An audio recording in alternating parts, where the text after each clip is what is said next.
Bismillahirrahmanirrahim. Assalamualaikum warahmatullahi wabarakatuh. Perkenalkan, nama saya Muhaidi dari PMI 3A dengan nomor NIM 19030302014. Di sini saya akan memaparkan mengenai hasil bacaan yang telah saya baca. Poin yang pertama yakni membahas mengenai pembangunan sosial istilahnya.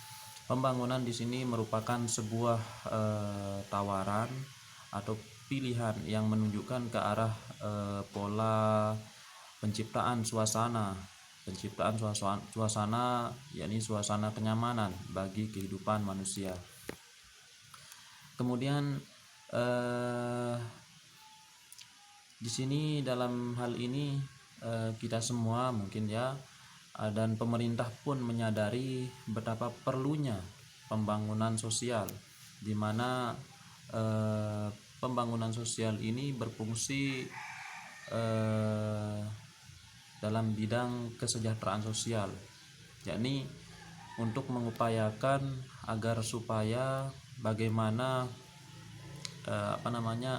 berbagai permasalahan sosial itu dapat teratasi dan ditangani dengan berkesinambungan ya. Permasalahan sosial itu seperti misalnya kemiskinan, kemudian kecacatan, kemudian akibat tindakan kekerasan, kemudian apalagi yang lain penyimpangan perilaku misalnya. Itu bagaimana agar masalah-masalah seperti itu bisa teratasi, terrealisasi ya, terrealisasi dengan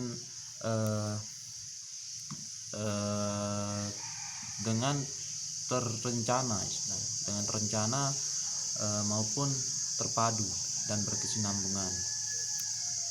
Kemudian yang selanjutnya, usaha-usaha kesejahteraan sosial adalah suatu respon terhadap kebutuhan-kebutuhan manusia. Artinya usaha-usaha kesejahteraan sosial itu mencakup usaha pemeliharaan, penyembuhan, kemudian pencegahan, serta strategi-strategi guna meningkatkan kesejahteraan masyarakat. Nah, seperti itu. Kemudian poin yang kedua di sini yang saya ambil yakni dari hasil bahasan saya, yakni pembangunan sosial dan kebijakan sosial. Pembangunan sosial di sini memiliki lingkup untuk mengembangkan manusia dari sisi sosialnya. Misalnya yang dikatakan Megli ya, sebagai seorang ahli di dalam bidang kesejahteraan sosial. Sosial merumuskan bahwa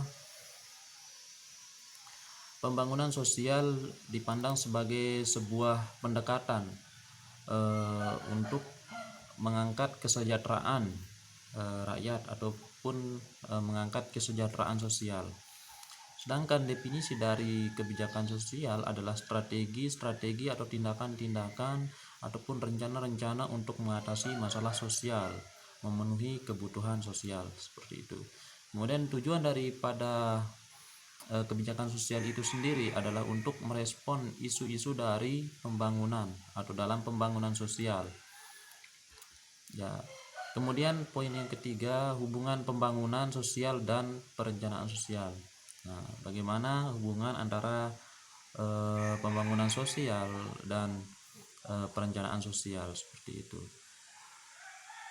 Sebagaimana telah diuraikan sebelumnya, pembangunan sosial merupakan payung dari perencanaan sosial. Untuk mengatasi pembangunan sosial yang layak, maka diperlukan perencanaan yang baik, seperti itu. Misalnya dalam hal tentang pengambilan keputusan. Pada gilirnya, pengambilan keputusan didasarkan oleh analisis. Ini berarti bahwa bagian dari tertentu dari kenyataan harus dibagi menjadi sejumlah bagian. Bagian ini dapat dianalisis, yang berarti bahwa sebuah konsekuensi dari semua alternatif perpecahan masalah harus disaring, seperti itu. Kemudian apakah perencanaan sosial? perencanaan sosial dapat diartikan sebagai sebuah proses di mana di mana sejumlah tertentu langkah dalam waktu yang dilakukan yang akan menghasilkan strategi-strategi yang akan diputuskan untuk mengatasi masalah tertentu.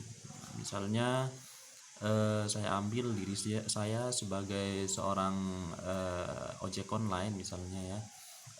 Rencana yang akan saya lakukan misalnya sebelum saya mau mengambil orderan itu, yang pertama saya harus periksa dulu motor saya agar nanti ketika sudah melaksanakan tugas atau melaksanakan pekerjaan, tidak ada masalah-masalah yang akan timbul, seperti misalnya kendaraan kita macet, kemudian kendaraan kita mogok dan sebagainya.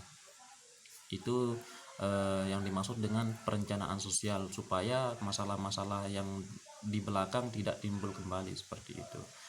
Nah, kemudian selanjutnya yang saya dapat ambil ini di sini adalah integrasi kesejahteraan sosial dan pekerjaan sosial.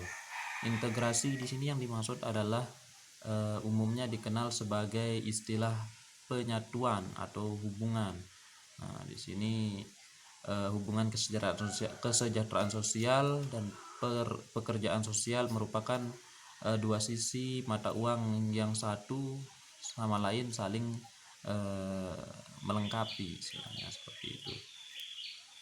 Pekerjaan sosial merupakan bentuk dari praktik dari legalitas pemikiran kesejahteraan sosial.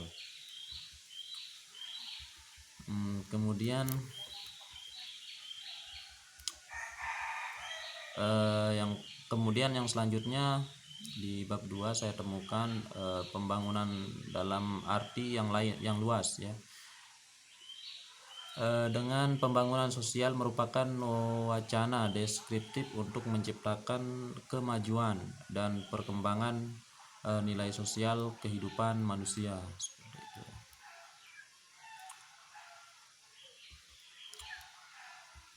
Kemudian selanjutnya yang saya dapat ambil di sini yakni ada 5 dimensi penting dalam proses pembangunan kesejahteraan sosial. Pembangunan yang pertama yakni kesejahteraan sosial ekonomi, yang kedua transformasi sosial, dan yang ketiga masyarakat tradisional ke arah masyarakat maju. Kemudian yang keempat penempatan keseimbangan antara manusia dan lingkungannya. Yang kelima, manusia adalah sebagai pusat proses pembangunan. Dalam intinya adalah di sini dalam buku ini membahas bagaimana pembangunan sosial itu menuju arah yang lebih baik, dan intinya adalah berguna dan dapat dirasakan manfaatnya oleh masyarakat umumnya dan semua lingkungan sosial pada masyarakat khususnya, dan kemudian lingkungan sosial pada umumnya.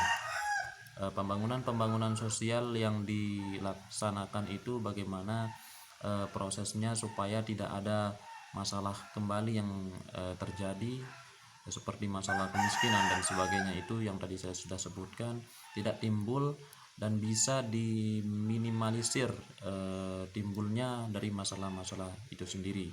Mungkin itu saja yang dapat saya sampaikan dari uraian singkat saya mengenai hasil bacaan yang telah saya baca, yakni mengenai pembangunan sosial. Demikian, kurang lebihnya mohon maaf. Wabillahi taufiq wal hidayah. Wassalamualaikum warahmatullahi wabarakatuh.